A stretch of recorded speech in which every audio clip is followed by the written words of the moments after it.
Today, we're recording live, June 24th. It's our township's birthday. Today in history, June 24th, which we're going to talk about in our program. And today's program is, where did Tom's River come from in history? And it's a long and beautiful history of the town that we live in today. So that's uh, the question, and it's the tale of the founding of our town as a separate community in the history of New Jersey in 1767. We were part of the British Empire in 1767. Independence had not yet been declared. In history, we're 9 years older than the United States, 1776, the Declaration of Independence. So in 1767, we're still part of the British Empire. On the screen is George III, who we ultimately declared independence from. And at this time in New Jersey, there were 13 counties. Ocean County did not yet exist. We were still historically part of Monmouth County.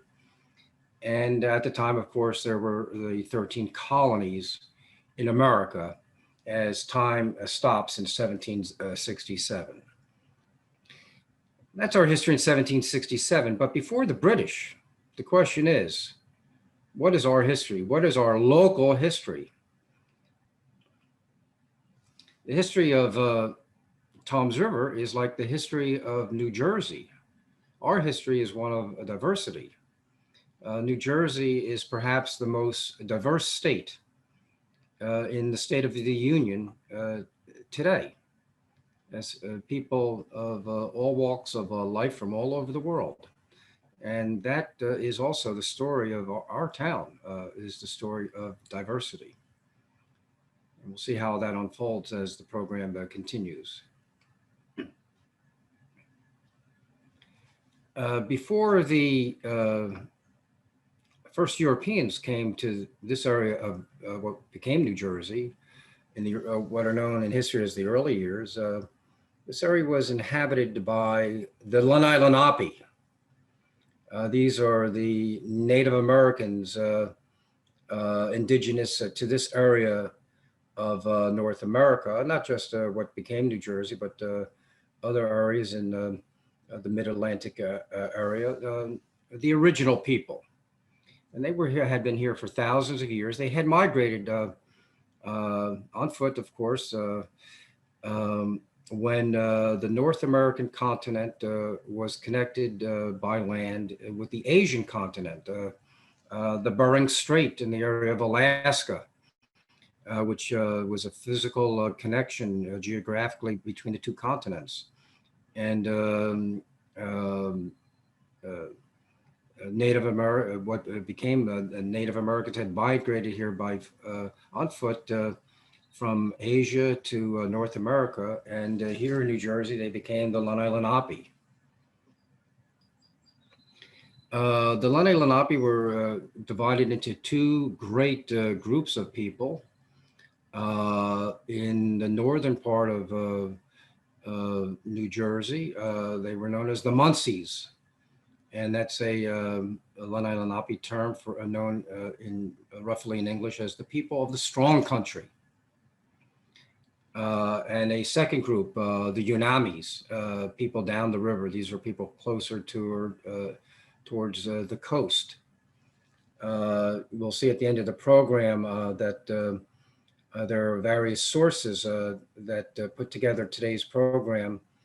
And in one of the sources, Mirror on America by John Cunningham, he reported that in 1648, there were approximately what he referred to as 2,000 warriors that had occupied New Jersey between these two great groups of people.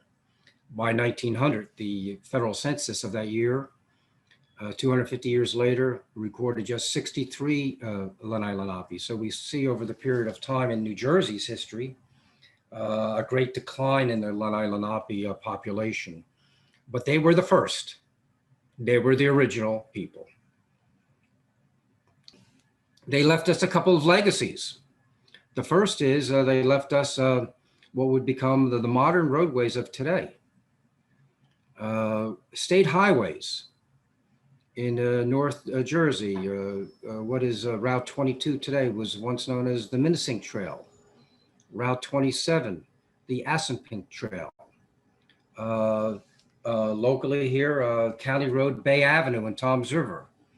That stretches throughout all of Toms River Township today, ending in at the Barnegat Bay, the tip of the Barnegat Bay by Shelter Cove Park, was what was known as the Burlington Trail. Those trails became modern roadways in the 20th century. They also left us place names. There are place names in New Jersey in our vocabulary that areas of New Jersey that we recognize these names today. Hackensack, it's a Lenni Lenape word, meaning a place where the ground is rough. Metitaconk, which is going to be important where Toms River comes from in a couple of minutes. Metitaconk is a reference to two different Lenni Lenape tribes that lived on the north and south sides of that body of water. Manahawkin,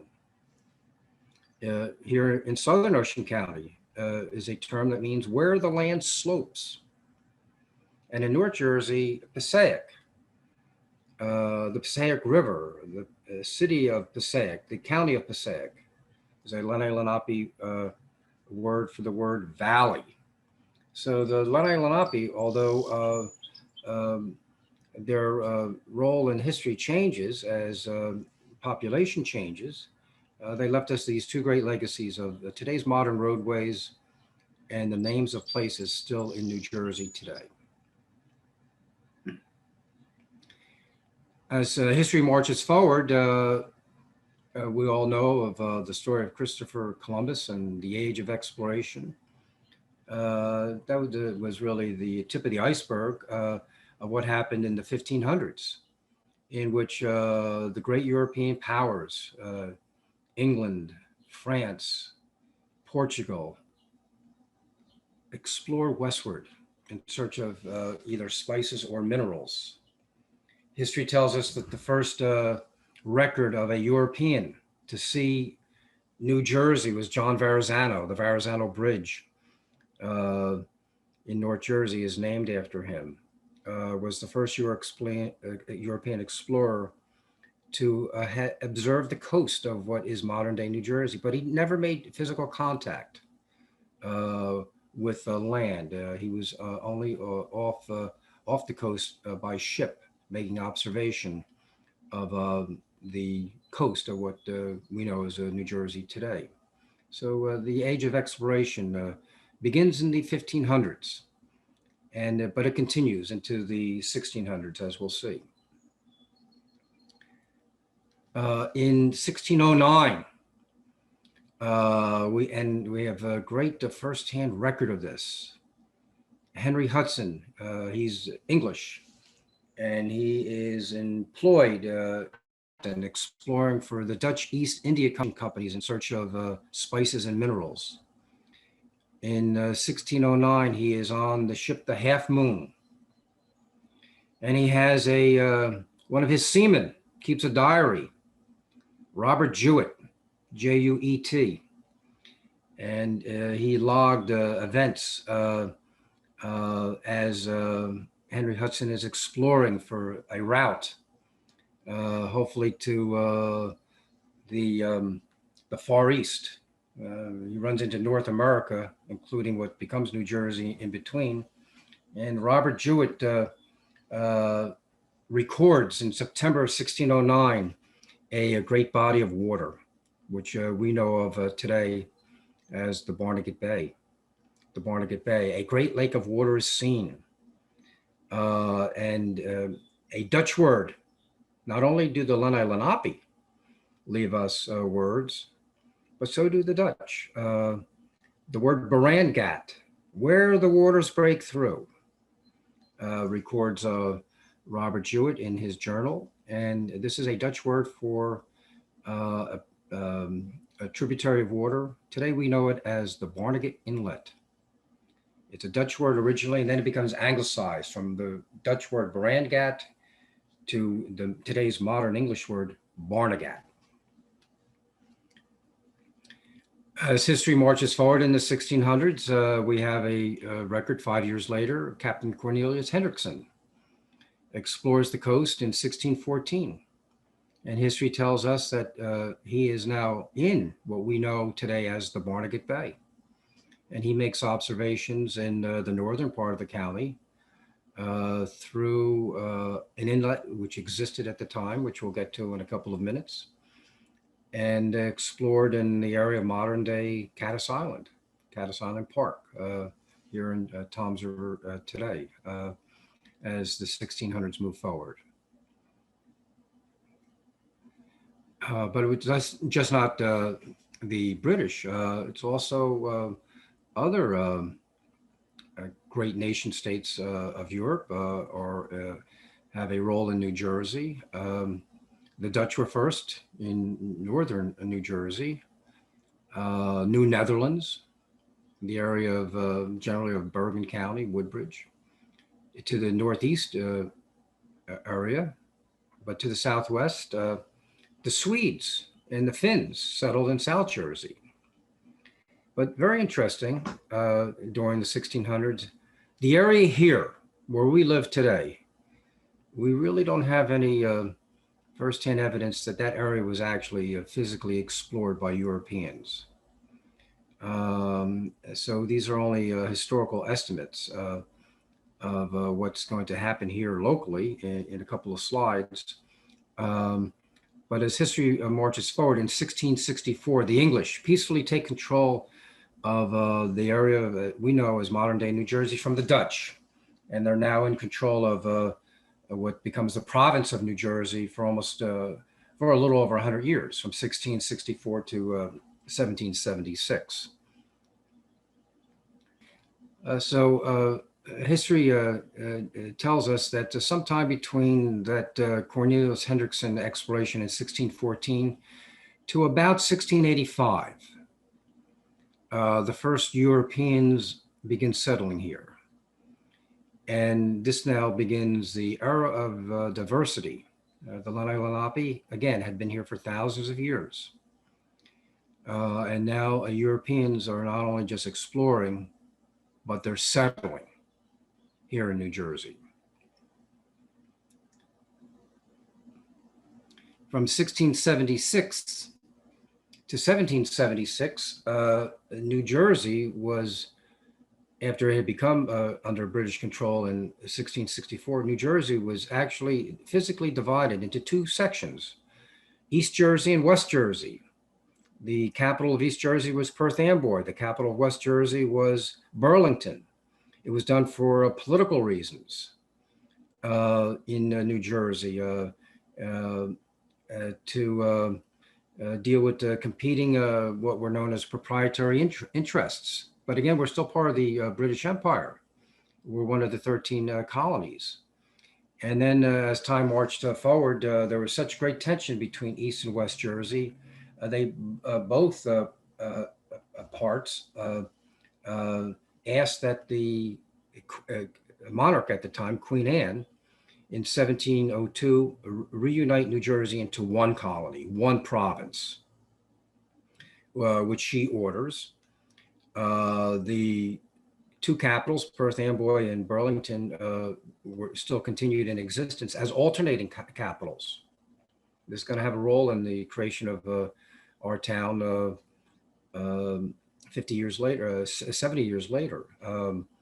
And during this period of time in the early 1700s, there was great migration through the colonies, and there was great migration here in New Jersey. People coming from England or people coming from one colony to another and settling here. And that was the case here. And that's going to have an impact on it's going to be one of the reasons that's going to tell us where our town came from, population. Again, approximately, this is an approximation from history. One of these people who migrated was an Englishman, Thomas Luker. He was originally from England and first came to Massachusetts and then settled here. And he married the local Lenni Lenape chieftain's daughter, Queen Anne. And they settled and established life together along a tributary of a river behind the present-day Toms River Post Office, along Water Street, history tells us. So it was a marriage of diversity. It was a Lenni Lenape woman and an Englishman in our history. So our history here locally is a history of diversity from the very beginning. In 1712 is our first record that we know of that indicates a reference to Toms River. It was on an English colonial map, and it had an apostrophe to it. And in 1992, we researched this for the 225th anniversary of the township. And our historical research concluded that Toms River was named after that Thomas Luker. There are other historical theories as well, but the conclusion of our anniversary committee in 1992 was Thomas Luker is given the birthright to the name of our town. And that apostrophe continues through the 18th century, but it starts to fade away into history. It just fades away into history during the 17th and 18th century. But during the 1700s, Toms River becomes very important. And it becomes important because of the role of geography. At the time, there existed an inlet connecting the village to the sea. That inlet is Cranberry Inlet. It existed in the area of present-day Ortley Beach here in Toms River, and it allowed easy access from the ocean into the bay, to the river, to the downtown village. And as a result of that inlet, Toms River became a busy seaport in the 1700s. So we see how the role of geography plays an important role in our history. The inlet was closed due to a storm in 1812, and efforts to reopen it in the 19th century were unsuccessful. And still today, there is no such inlet, but it's in the area of present-day Ortley Beach. In 1702, there was a map, a survey map that you see on the screen. Goose Creek, Toms River was not yet so named as Toms River, but Goose Creek is Toms River, the Toms River. And you see what's referred to as a new inlet. That's Cranberry Inlet over on the beachfront, but that closes due to the storm in 1812. But through the 1700s, that inlet allowed easy access into the village of Toms River.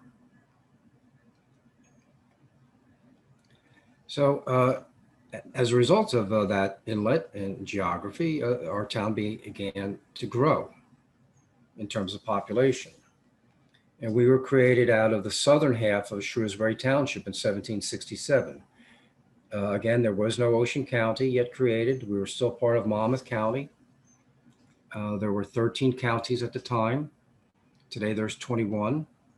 Ocean County is not created until 1850. So we were created out of the southern half of what was then and still exists today, Shrewsbury Township. And we're still under British rule. We're still a colony.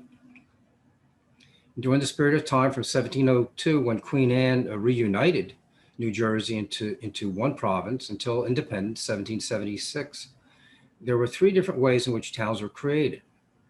One was by order of the king or the queen, either Queen Anne herself, or after her rule, either the King George's. And this was by royal charter, which were known as letters patent, simply the signature of the king or queen. Number two, by an order of a court, of a county court. There were three county courts at the time that issued such orders. In our history, Cape May, Morris, and Sussex County courts. And the third way municipalities were created during this colonial rule by the British, was by an act of the Royal Assembly, by legislation, by the Royals' representatives, their elected representatives. It's the 18th century. Men, white men who held a property had the right to vote. So there's three different ways in which new towns were created as population increased in New Jersey. And we're going to see how our town was created in a moment. Most towns were created by an order of the king or queen. History records somewhere between 25 and 35 towns were created during the early 18th century by royal charter. Stafford Township, to the south of us, here in Ocean County, was created by an act of, by an order of the king. 7 towns were created by acts of the Royal Assembly, by elected officials. 6 of them were created in one legislative act in 1748, when Salem County in southwestern New Jersey was split up in a new county. Cumberland County was formed. And when the new county of Cumberland was formed, within the act in 1748, 6 new towns were created, leaving just 1 town remaining. And that 1 town is our town, the town of Dover. Only 1 town in the history of New Jersey during this colonial period of time of royal rule, only 1 town was created all by itself in 1 act, our town.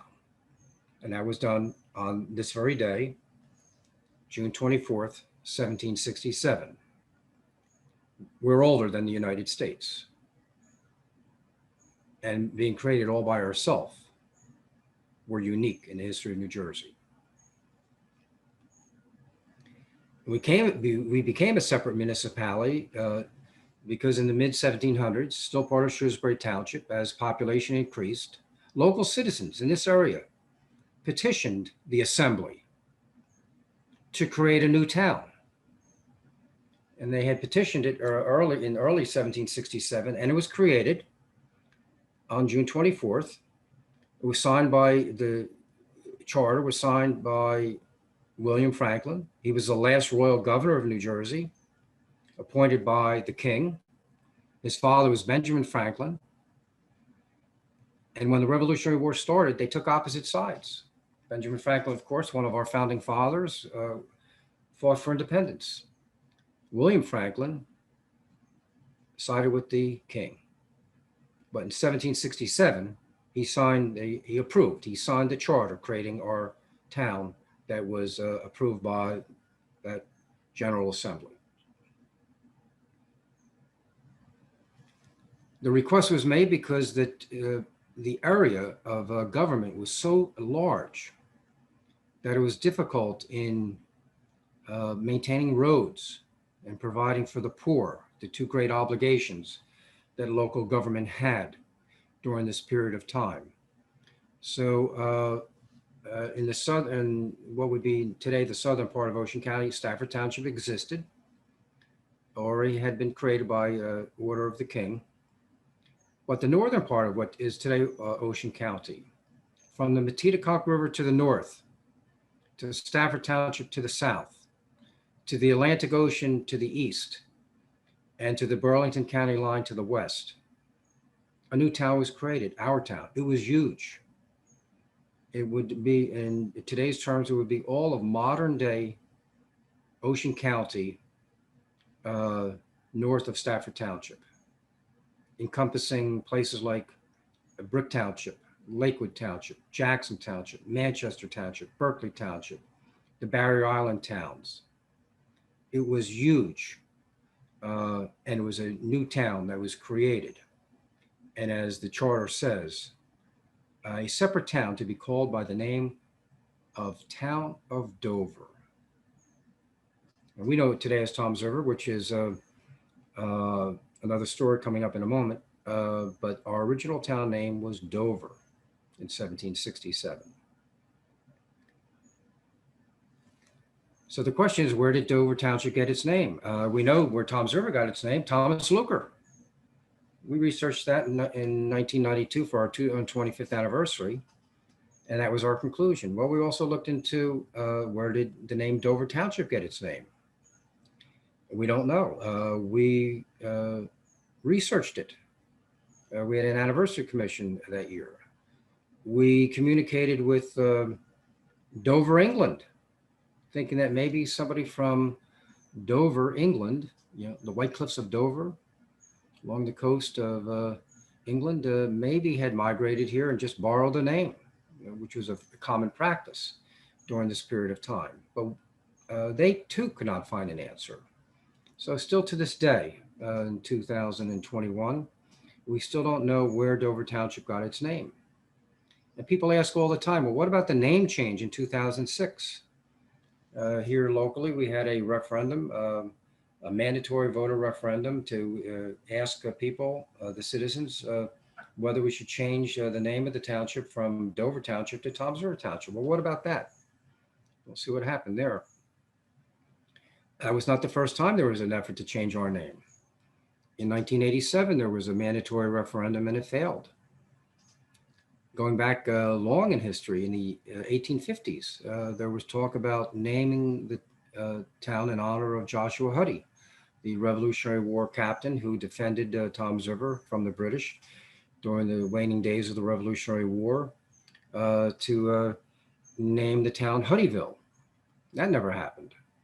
There was talk also in the 1850s to name the town in honor of William Dayton, who was a lawyer from Freehold, who ran for vice president in 1856 and lost.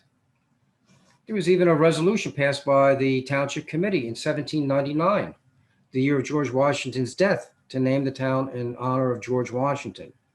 All of these efforts failed in our history until 2006. In 2006, by voter referendum, by a very wide margin, the voters voted to change the name of the town from the Township of Dover to the Township of Toms River. So the question finally succeeded. And by state law, it was mandatory. And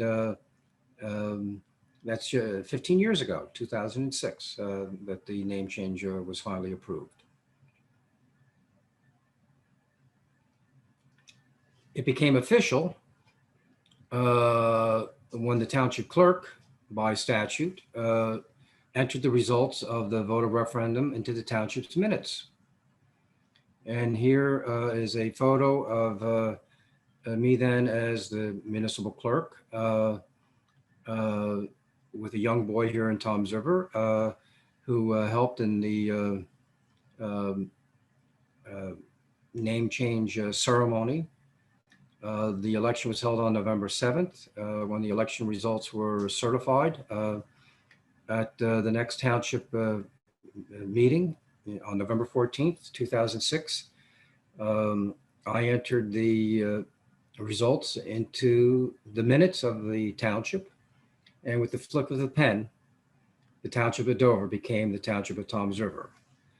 And that became an official document. And then we had citizens also sign as the founding fathers of the new town of Toms River, a memorial book as well. And you see a young 7-year-old boy signing that ceremonial document, Kirill Kovetsky, along with hundreds of other citizens who came to that special meeting in 2006.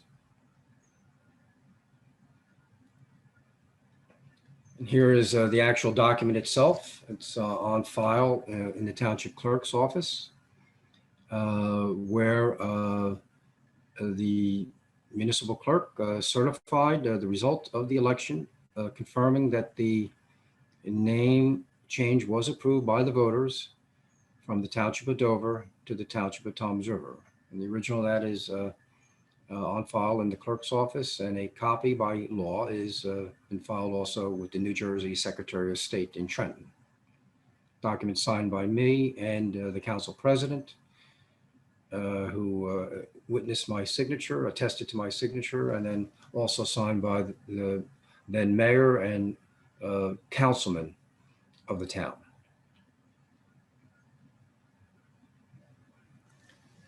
The town is a municipal corporation, and by law, corporations are considered natural persons. Natural persons can do all kinds of things. They can contract with people, they can sue and be sued. And like a natural person, municipal corporations changed their name. We did in 2006. People change their name when they marry, when they divorce, when they make a name change request of a court. But one's birthday never changes, whether it be a natural person or whether it be a municipal corporation. The date of your birth never changes, which is why today, June 24th, is our birthday, Tom's River's birthday. And 4 years ago, we celebrated our 250th birthday, our semi-quincentennial, 250 years, 4 years ago. And when we did so, we rededicated Huddy Park in downtown Tom's River, our first municipal park. We had hundreds and hundreds of people at the ceremony. We rededicated the park that had been refurbished after Superstorm Sandy with Revolutionary War music from the old Barracks Fife and Drum Corps, the Daughters of the American Revolution, the Joshua Huddy chapter participated. And we had all kinds of food and music to benefit the Police Benevolent Association for Tom's River and our local volunteer fire companies. So although our name has changed, our birthday has never changed. And our birthday will always be June 24th. So I hope you've enjoyed today's tale of Tom's River. It's a story of diversity. Our town is a diverse town today, and it was a diverse town from the beginning. From the Lenni Lenape to those first European explorers, to Thomas Luker, and everyone else in between. It's a story of diversity, it's a story of the human spirit, it's a history and civics lesson for us all. And as our township motto says, in Latin, homo cogitat, deus indicat. Man thinks, God directs. That's our town's motto. Today's our birthday. God bless the township of Tom's River. Thank you, everyone, for participating. Support public libraries. Like, share, and subscribe for more great videos.